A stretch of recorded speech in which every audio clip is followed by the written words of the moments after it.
எல்லாருக்கும் வணக்கங்க. இன்றைக்கி நம்ம வீட்டில் என்ன பலகாரம்னா எங்கள் வீட்டுக்காரருக்கு பிடிச்ச போண்டாங்க. பாருங்க, அவர் போண்டா தான் விரும்பி சாப்பிடுவார். அதனால் கடலை மாவு போண்டா அவருக்கு செஞ்சாச்சு. எங்களுக்கு பார்த்திங்கனாக்கா மைதா மாவு இனிப்பு பலகாரங்க. எப்படி போடுறாங்கன்னு பார்க்கலாம். உங்களுக்கு போண்டா செஞ்சாச்சு, எனக்கும் சிஞ்சு குட்டிக்கும் பேராண்டி கச்சதமா ஆளுக்கு நவ்வாள் பாருங்க எவ்வளோ அழகா பழகோசம் பந்து மாதிரி சூப்பராக இருக்கா.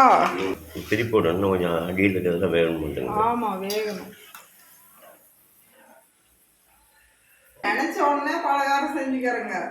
ஆனா அப்போலாம் ஒரு பலகாரம் செய்யணும்னா மெனக்கெட்டு ரொம்ப ரிஸ்க் எடுத்து செய்வாங்க. பாருங்க, சூப்பரா ப்ரௌன் கலரா எவ்வளவு நல்லா இருந்துருச்சு.